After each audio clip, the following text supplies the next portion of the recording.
All right, so the cliffhanger for the Phoenix Suns, where we last left them, was, of course, that red-hot 8-0 run in the bubble, although they didn't qualify for the play-in tournament because they were playing in the Western Conference. Amin, was the bubble success a blip or a trend?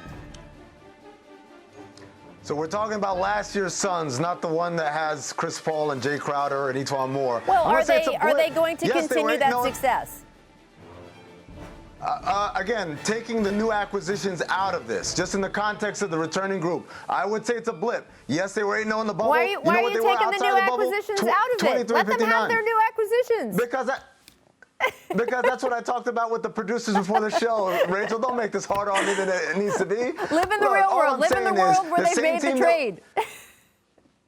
The same team that went 8-0 went 23-59 outside the bubble. You don't get to throw that away. But obviously, with new additions, means you can take some of the good things that they did and try to turn them into habits rather than something that just happened because they were all at camp for a couple of weeks.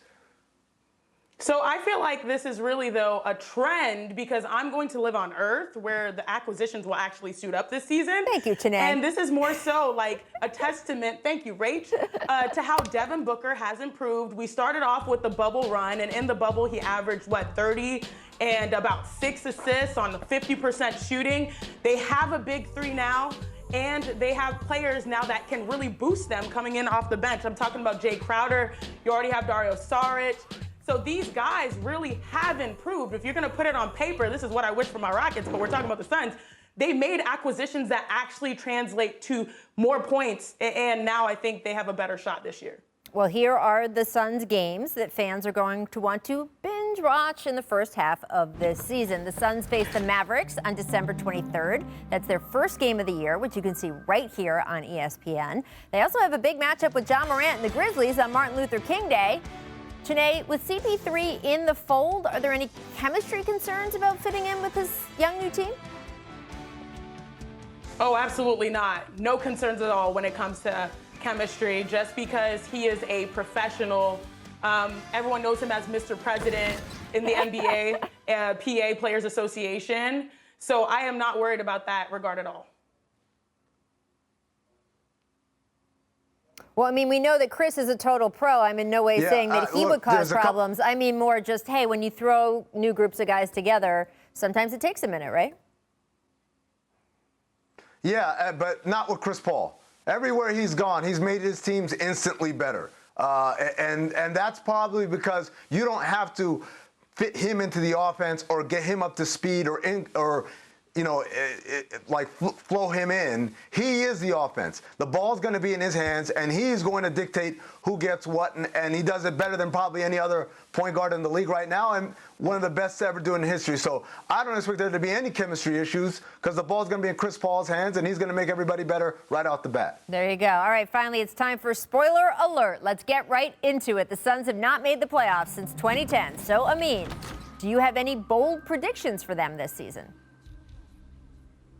Yep, I believe that they are finally going to get their first playoff bonus check since I worked there, and they will be a top 6 seed. I don't even think they'll be in the play-in tournament, Rachel. That's how good Chris Paul is. That's how good of an acquisition Jay Crowder and Etuan Moore were.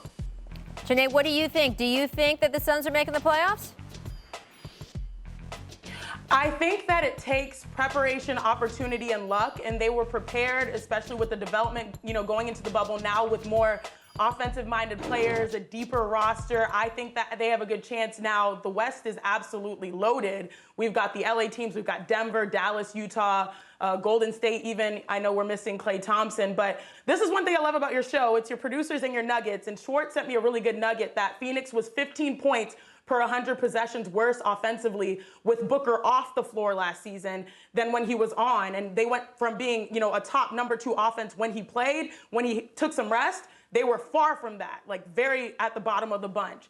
And so now you'll be able to provide a boost off the bench and have a deeper roster and have him out there and have a floor general in Chris Paul and have a nice pick and roll game, which is Lob City 2.0. So I feel like this is a team that can sneak their way. They're motivated. We saw that with less talent. Now they have more. They're motivated. I feel like they can sneak in a spot. It's going to be so fascinating to see how the bottom half of those seedings work out and the play-in tournament this year and everything else. I cannot wait. And shout out, as you said, to our researcher, producer Schwartz, who is our long-suffering resident Phoenix Suns fan. He can tell you chapter and verse everything that has happened with that team. And he, like so many Phoenix fans, deserve just a little better this season. Hopefully they will get it. Thanks for watching ESPN on YouTube. For live streaming sports and premium content, subscribe to ESPN+.